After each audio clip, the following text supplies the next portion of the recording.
Hello everyone, and welcome to another episode of Stay Home, Make Pasta. I am very excited for this week's episode. We're doing something a little different from past weeks. This week we're going to be working with a dried pasta. So you are welcome to use any dried pasta you have at home. I happen to have a beautiful bronze dye bucatini. This recipe is generally going to use a thick spaghetti, a spaghettoni, or actually I really enjoy it with rigatoni, which is another option for you, all of which are available at your local supermarkets. Today, we are going to be doing a carbonara. And the reason why we're doing a carbonara is because our wonderful butcher, Primal Supply, has produced some guanciale recently that I got my hands on. So this is a strip of guanciale. Guanciale is pork jowl that's cured. It's very similar, in a way, to pancetta or bacon, which you can certainly use as a substitute, but it has a wonderful funk, a beautiful depth, and because Primal happened to have guanciale, I got my hands on it and I said we're going to make some carbonara. This is a great recipe if you have dried pasta and you don't want to make fresh pasta, or honestly it stands alone as its own recipe. So, little background, carbonara comes from a tree of very traditional Roman recipes. At the top of that tree is cacio e pepe, which is solely a sheep's milk cheese, a pecorino, and pepper and pasta, and that's it.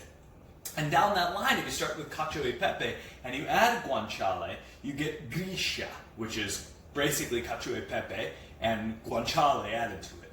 And then off of that comes two forks. There's the tomato fork, which is an amatriciana, tomato, guanciale, and some pecorino. And then here, carbonara, which is instead of tomato, we add egg yolk. And that's how we get carbonara. So that's what we're going to be making today. To give you a sense of my ingredients, besides my wine,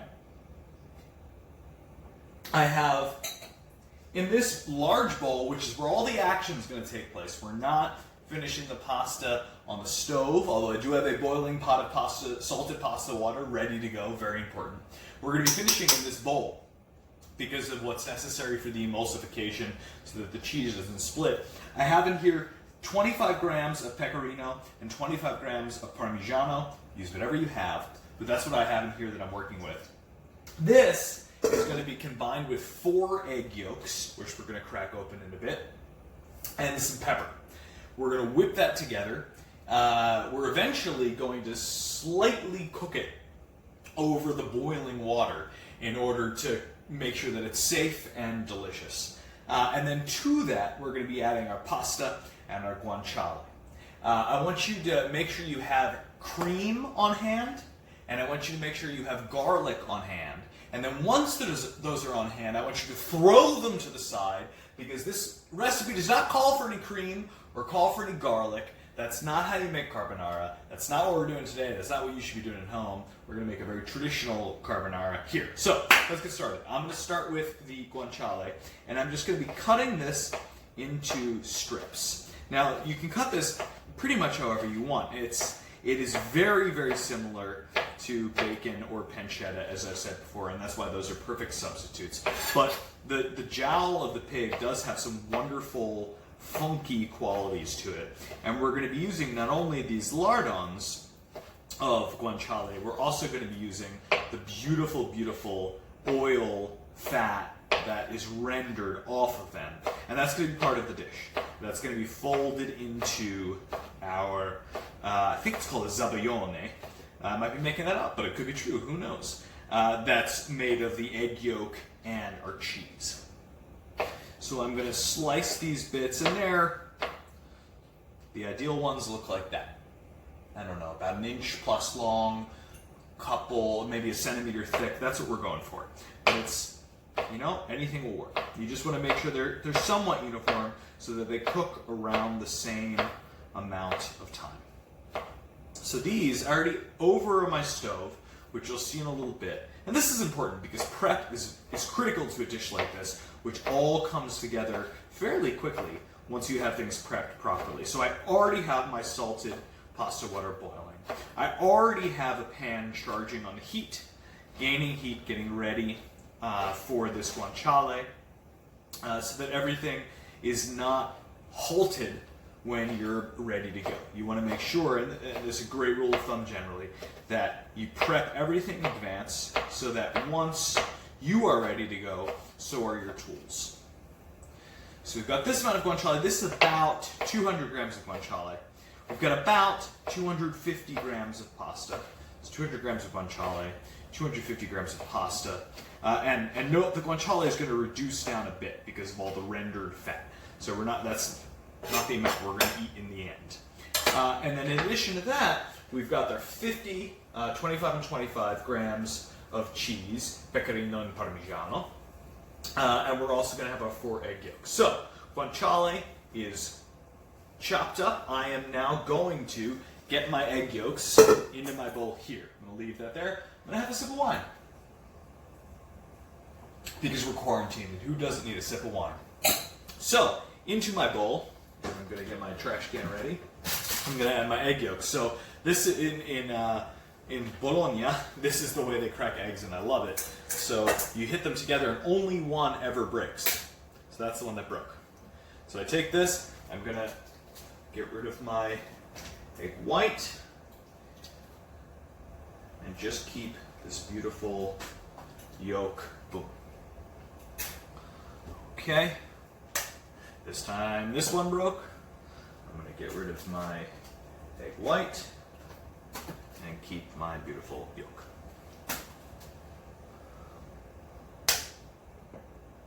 All right.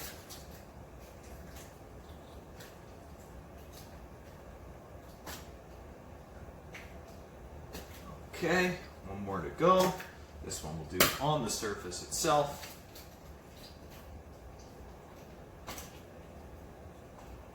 And that's 4 egg yolks. I'll give my hands a quick wash. Rachel will appreciate that. Okay. So now we have these beautiful egg yolks. Again, shout out to Primal Supply. Note to those of you who have asked, I'm not sponsored by Primal Supply. I just think they're absolutely wonderful and are bringing beautiful products to the market and are doing awesome things just like a small business should. So I want to support them by giving them as many shout outs as I can.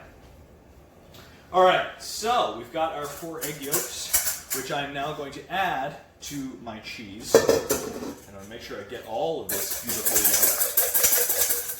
All of that in there. Nothing like the sound of a whisk on metal bowl. Pretty fantastic. I'm going to get all of that out of there. That'll do. And then to this mixture, I'm going to add a good grind. 4, 5, 6, 7, 8, 9, 10, maybe 12, 13 for good luck. Why not? Grinds of pepper. And I'm just gonna mix this all together.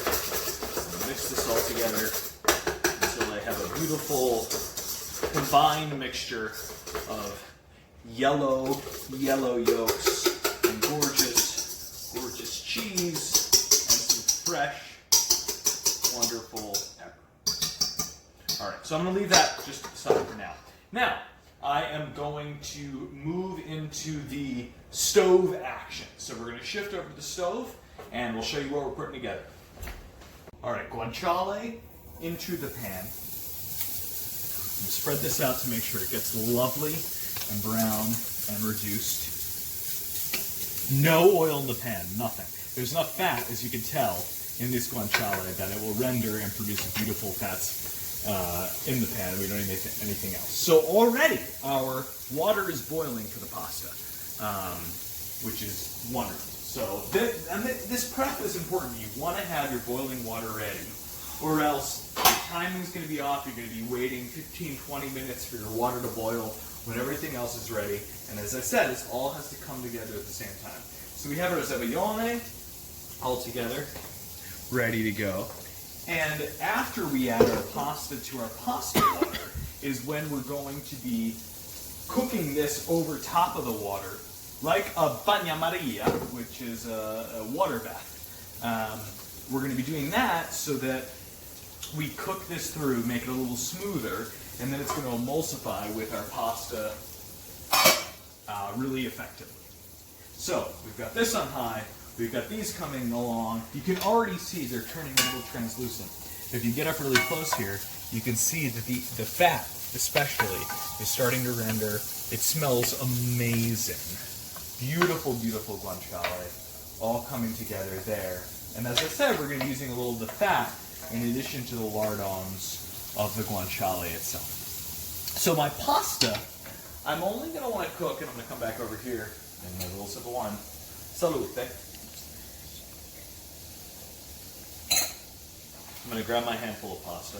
I only want to cook this maybe about 7-8 minutes. That's all. I'm sure the package calls for 10-12 minutes. I don't want it to be fully cooked, but I'm going to pull it out based on how I see it, not necessarily on a specific time. I want it to be extremely al dente, and that's important because it's going to be finished in this bowl. This is going to be added. There's going to be cooking that occurs during this process time. So I'm going to say we're at a rolling boil here. This is still coming along. It's hard to judge. I want to make sure this is enough time to render. I think that if I were to crank the heat a little bit and put the pasta in now, just about the time the pasta is done, this will be done as well. I'm not positive, but let's give it a go. So that's there. Pasta's going in. I like to let it fall through my hand slowly so that it doesn't all clump up and stick. And then just give it a quick whirl. Quick whirl, make sure it's all in there. All right. So now we've got some movement. Again, the zabaione is just going to stay right there. We're going to wait for the pasta to boil. We're just going to observe this beautiful guanciale. And we're doing all this real time. There's no lag here. There's no wait. This is all as it goes. And you can hear that. Listen to that. Beautiful sizzle. Wonderful, wonderful sound. Guanciale is a gorgeous product. There are very few people in the area who are producing it. You can find great guanciale, but it's not at your local supermarket. You really do have to seek it out. So when local purveyors create it, you want to support that because it's a wonderful thing. Gentan. Okay. The pasta, boiling water, guanciale, bubbling on bit. I really love this. It was a very traditional Roman dish. This, amatriciana, grisha, cacio e pepe, super traditional Roman dishes and all about what was available to the ancestors of that region. Rome, Umbria, the general region. There were sheep and there were pigs. So there was pork jowl, there was sheep's milk cheese, and that's what we're experiencing today. There's dried pasta because when the shepherds went out in the field, they bring a little pork jowl with them, and they would make grisha out in the field with the milk from their own sheep. That's what they made. That's where these recipes come from. It's amazing to be part of that tradition, and that's why we don't use things like cream or garlic. They're not available to the shepherds. Not part of this dish. Can be delicious unto themselves, but that's not carbonara. That's not what we're making today. So, our lardons are getting a nice crisp on them.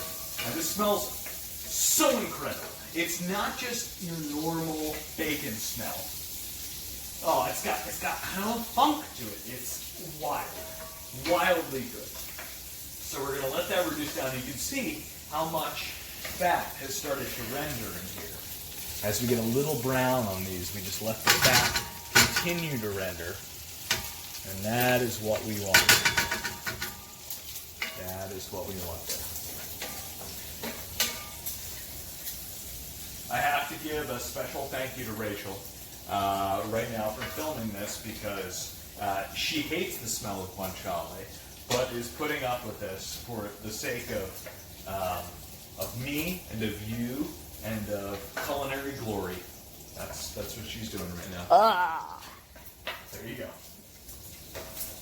I really want to thank everybody who's tried out our recipes from past videos. So this is our fourth video. We had our first video where we did a wheat-based pasta, and we made a variety of shapes with that. I've heard from a number of people that you tried that out, and that was awesome. I'm super excited about that. The cavatelli and the orecchietti and everything that we talked about in that video. The spinach tagliatelle from the second video. Again, I've heard a number of people trying that out. That is really fantastic. That is a fun one and a basis for lots of tagliatelle and just egg-based doughs generally. And then our last one, the sweet potato gnocchi. We've had a lot of people experimenting with ramps after that one. Beautiful to see, and just wonderful to see people trying out different types of pasta.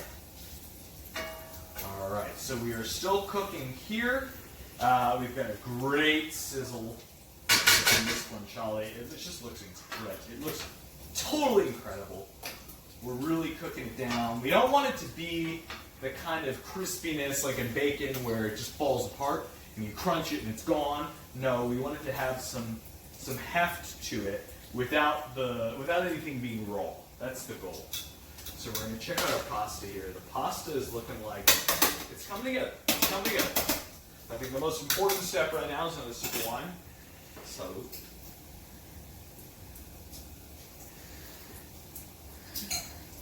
All right. So now, I would say this is about 3 to 5 minutes away from being done. This is about 3 to 5 minutes away from where we want it to be. So very soon, I'm going to start to heat up the zabaione over the heat of this steaming water. And just like a bagna or a water bath, I want this to start cooking that. So when I add my pasta in, it becomes one and the same. It all blends together. Now if you come in and take a look at the guanciale, we're getting really crispy. We're getting really, really crispy. I don't want it much further than this. So we're going to let it go for a bit, and now I'm going to bring this over the boiling water, and I'm going to start whisking. And I'm going to hold it as long as I can until my hands are burning, and I'm just going to whisk this in. Again, this is all about, oh, it's very hot. It's all about partially cooking these egg yolks and the cheese and the black pepper and making a creamy emulsified sauce. And you can see this is no longer chunky. This is becoming a creamy, smooth sauce that we're going to use to emulsify with our pasta. Look at that. Absolutely gorgeous. Absolutely gorgeous. Maybe one more minute right here on the heat. The guanciale is almost ready. Everything's coming together here. As preparation, I should have done this a bit. As preparation, I'm going to put a towel right on the counter there. Ooh, it's hot. That is hot. I'm going to put a towel right on the counter there so I can put this bowl right onto that towel. And to give you some perspective, the reason why we're not doing this in a pan is because the cheese and the egg, you can all break very quickly, which is not at all what we want. So, this is about where I want it. That is as cooked as I want it. This is going right here on the counter. Oh, I rolled it. Okay. Pasta is where the pasta is. Guanciale is done. It is done. That is exactly where we want that guanciale to be. Pasta now, looking just about ready. And I like my pasta really al dente. So that for me is almost perfect. I'm going to get a bit more. I'm going to apparently throw pasta water all over our stove. Thank you. Yeah. And extinguish the flame. Oh my God. There we go. And we're back. So I'm going to take this pasta. I'm going to add it right in here. Right into this bowl.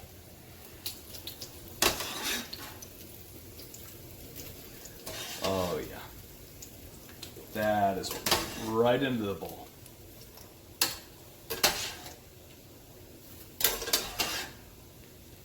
Right into the bowl. Don't miss any piece. And we're going to mix it up. We're going to mix it up with our zabaione. We're going to kill the heat on that.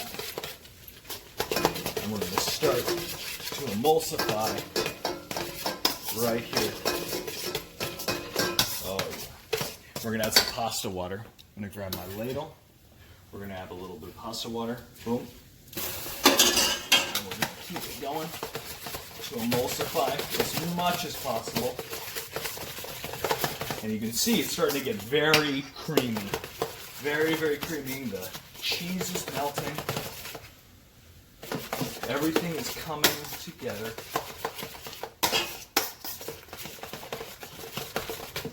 That is exactly what we want to see. And now we're going to come to our guanciale.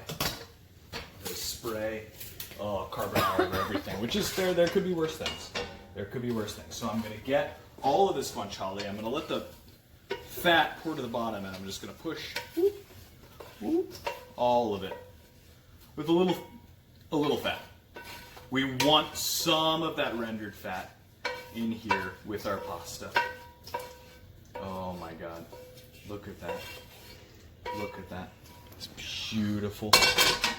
We're going to mix this all together. And look, it's not broken. It's beautiful and creamy. We're going to mix it together. I have my plate waiting for me. I'm going to come over to my plate. And I'm going to take this in a big collection and twist it right there on the plate. And because we're in our house, that's about one portion. We're going to add another portion because, hello, beautiful. And then maybe one more with the guanciale mixed in there. Beautiful. And then all we add here, clean it off, all we add here is a little bit of cheese right on top to complete that dish. And there is some beautiful pasta carbonara. That's dinner. Enjoy. It's so good. So good.